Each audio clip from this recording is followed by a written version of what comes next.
Samahan nyo nga pala ako ulit sa aking araw ngayon. Ngayon nga pala ay gagala tayo mga bi, sa inyo na lang kung papanoorin nyo. Hi everyone! Welcome sa ating page na Samaya. It's me again, Samaya. For today's video nga, isasama ko na naman kayo sa aking gala ngayon. Pero di ko lang alam kung magugustuhan nyo yung gala na to o kung papanoorin nyo ba hanggang sa matapos itong mga bi. Sobrang dami nga ng video na to, kaya nasa inyo na lang talaga kung papanoorin nyo. Pinaghandaan ko nga pala yung pagbablog dito mga bi, kaso nga lang parang hindi talaga napaghandaan kasi may mga bagay pa dyan na hindi ko na idagdag. Siguro kung naidagdag ko yun, sobrang dami na ng video na to at hindi na nga talaga kayo manonood. Mahirapan na nga naman ako nito mag voice over, pero ayos lang. Gusto ko namang i-upload to dito mga bi para may memories naman. Kung ayaw nyong panoorin ang video na to, pwede na kayo mag-skip mga day. Pero pag gusto mong panoorin, magpatuloy ka lang. Maraming magagandang view dito na makikita mo talaga. Dahil nga mahaba ang video na to, gusto ko mag-thank you sa lahat ng mga nag-follow sa akin, lalo na sa mga taong nag-views at nagla-like, lalo na nagko-comment sa mga video ko mga bi. Sobrang na-appreciate ko kayo. At sa lahat naman ng mga taong nagtitingin-tingin lang dyan, alam kong kinikilala nyo pa ako, kaya panoorin nyo to hanggang matapos para makita nyo naman yung magandang view dito, no? Tinanggal ko nga pala yung helmet dyan kasi nga may nalimutan ako sa loob. Ganun talaga yung mga makalimutin, no? Oras na napag-alis, saka pa maalala yung mga nalimutan, no? Sino ka dyan? Iba nga pala ang panahon dyan kasi medyo makulimlim na may init siya. Kaya ayun, samahan nyo kami ngayon. Sana hindi naman talaga siya uulan, no? Ang pangit naman kasi talagang gumala mga day kapag umuulan. Kaya ayun, ipag-pray natin na mainit kasi medyo may init naman siya kung napapansin nyo. Kaya ayun, for the go na tayo dyan. Baka kasi mausog pa tayo at umulan yan. Kaya go, go, go na! Buti na lang talaga at na-edit ko siya ngayon at hindi tayo naging busy mga day. Kung naging busy pa tayo dyan, hindi na natin maintindihan kung ano ba nangyayari sa video na to mga bi. Mahirap kayo mag voice over. Yung tipong ang tagal na ng video mo pero hindi mo na alam kung paano mo i-voice over kasi nga ang tagal na kasi di mo maintindihan kung ano ba talaga nangyari doon. Ganon. Nakarating na nga pala kami dito sa Tagaytay mga day. Kung kita nyo naman, nandito na tayo sa magandang view. Pero share ko lang sa inyo bago tayo nakarating sa Tagaytay mga bi. May dinaanan pa talaga kami dun sa AUP kasi nga may naiwan din pala si Clarence. Kahit na napakarami nating nakalimutan mga day, pero nakarating na nga pala kami dito sa Tagaytay at naramdaman na nga pala namin dito yung lamig mga day. I-rate natin siya yung lamig niya mga day, mga nasa 8 out of 10. O, sino ka dyan? Mabilis nga lang pala tayo nakarating sa Tagaytay kasi medyo malapit nga lang pala to sa atin kasi 26 minutes nga lang pala ang biyahe papunta dito. Pero siguro kapag naka-jeep ka, madagdagan yung minuto na yon kasi nakamotor kami ngayon kaya ay mabilis tayo nakarating dito mga day. Mahirap din naman kasi gumala dito mga bi kapag naka-commute ka lang kasi sobrang mamahal ng mga tricycle nila dito mga day. Kaya kailangan talaga may sasakyan ka. So kailangan natin magpayaman muna talaga bago tayo magala-gala, no? Mindset ko lang yun mga bihan. Pagkatapos natin bumiyahe, nakarating na talaga tayo dito mga bi sa ating pupuntahan. Sobrang ganda ng view.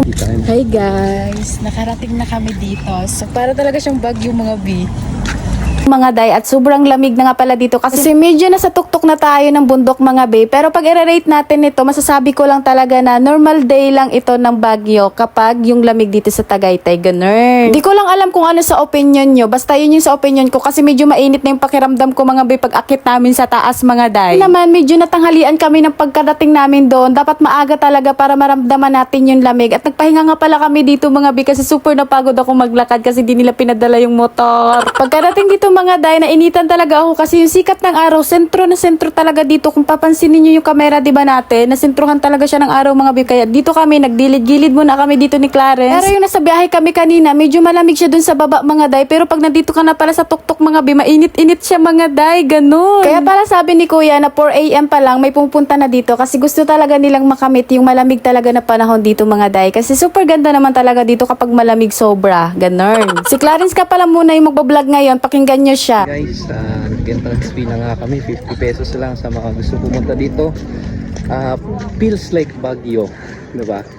So kung pupunta kayo dito para mag-break up, sige na. So ngayon lang talaga namin naisipan mga day na pumunta dito sa pinakataas kasi nga nung nakaraan, pumunta lang kami dun sa Sky Ranch, tapos dun sa picnic group, ganun. Kasama nga pala namin sila mama nun. Pero ngayon, isasama din namin sila mama dito mga guys. Minsanan lang naman kami gumala guys kasi busy din naman sila. At isa pa, pumupunta lang kami dito sa Tagaytay para bumili ng isda.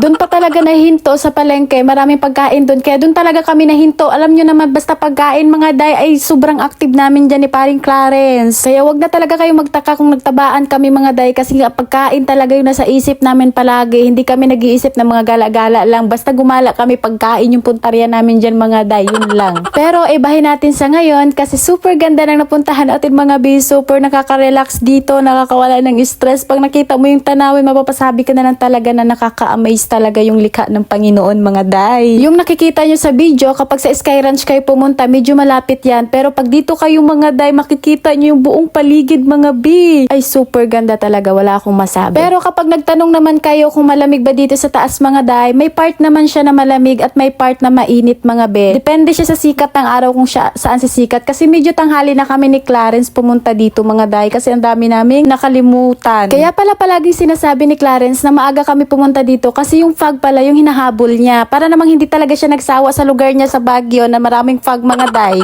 Sabi ko naman sa kanya na okay na yan. Ang importante ay nakagala tayo at nakita natin tong tanawin na to mga be na nakaka-relax mga day. Malilimutan mo talaga yung problema mo kapag nakakita ka ng ganyang tanawin. So for the best talaga si God sa lahat ng mga nilikha niya mga be ay super ganda talaga. Medyo mararamdaman mo na nga pala yung init dyan mga day kaya nag-decide kami ni Clarence na babalik na kami. Pero yung pabalik na kalsada mga be, makikita mo talaga yung kabilang side na view na super ganda din. Tingnan nyo naman mga be, oh, super ganda na parang may pagpag siya konti pero medyo mainit na talaga yan. Pero syempre before kami umalis dyan mga day, nagpicture-picture muna tayo kasi sayang yung entrance fee natin na 50 pesos pag hindi natin gamitin sa picture-picture para naman may memories, di ba? Tingnan mo naman yung view mga day, pag nandito kang side, makipapansin mo talaga na super ganda ng view mga be. Isama mo na din ako, hala. Yan nga pala yung kalsada na pauwi mga day. Papansin nyo, maganda diba? So pabalik na kami mga bi, medyo nahingal talaga ako sa lakad dyan. Nagsakit na din yung paa ko na para bang hindi na tayo makakapag-ukay mamaya. Bago ang kwentuhan natin mga day, gusto ko muna itanong sa inyo kung sino na nakapag-stay sa video na to hanggang dito mga day. Mag-comment na sa baba kung nag-stay ka sa video na to hanggang dito. Kaya yun lang. Sobrang ganda ng view diba? Sobrang ganda. Kaya mag-comment ka dyan sa baba. 10 AM pa nga lang yan mga day, pero super na nafe-feel mo na talaga yung init. Kahit ay initan kami, nagpabilad mo na kami sa init dyan. Minsan lang man tayo mainitan. Kahit super init na yung panahon dyan mga day, sulitin na natin na pagkakataon na to kasi minsan lang naman talaga to. Kaya ayun, tingin-tingin muna kami sa view dyan. May balak pa nga sana akong mag-video dyan pero nahiya ako. Pagkarating ng 10:40, nag-decide na kami ni Clarence na babiyahe na kami papuntang Olivares mga day kasi nga pupuntahan natin yung ukay na sinasabi ni Kuya Dave at ni Kuya Bry na mura lang daw masyado. Syempre, dahil nakita natin dito sa Olivares si Jollibee, kaya mag-hi tayo kay Jollibee mga day. O diba, super cute yarn. Dahil nga malapit lang dito sa Olivares yung ating pinasyalan, so ayun, nakarating na kami kaagad dito ng 11 mga day. Or basta ayun mga day, nakita na natin dito yung mga ukay pero pansin namin na parang mahal man. Sabi ko, ito ba talaga yung ukay na sinasabi nila? Na para bang hindi man pasok sa mura day? Pero syempre, bago tayo sumugod sa ukay, iparada muna natin yung motor dito sa McDonald's mga be. Hindi tayo kakain mga day, kay mag-ukay man tayo dito. Ang mahal nga pala ng mga relo nila dito, magbili na lang ako tag 100. Oy, sino ka dyan? Padaan nga pala kami dito sa nagustuhan ni Clarence mga day at napapili nga pala si Clarence dito at nagtaka ako kasi 2 for 180. Ang alam ko kasi sa ukay 5 for 100 lang. O, sino ka dyan? So ayun na nga, habang nandito tayo, magtanong na tayo dito agad day kung saan talaga yung totoong ukay. Nagtanong ako kanila Kuya Dave at Kuya Bry at nagchat naman si Kuya Bry, sabi niya dun sa may second floor. Alam nyo ba, nakakita man kami ng second floor dito, pumunta kami, umakit kami kaagad, kala namin yun na mga day kasi sobrang tuwa namin. Alam nyo ba, pagpasok namin nagtanong kami kung magkano mga bi kasi walang presyo. Ang nakalagay lang new arrival. Ang pagtanong namin dun mga big, English man kami ng tindera. At ang sabi pa ng tindera mga day, nakatago lang daw yung price nila sa damit. At nag-isip na talaga ako na hindi talaga ukay yun mga day kasi ang alam ko sa ukay, may nakalagay na talaga dun na 20 pesos, ganun. Kaya talaga napaisip talaga ako na hindi to ukay. Pero nakita naman namin yung ukay, kaya hanggang dito na lang. Bye-bye!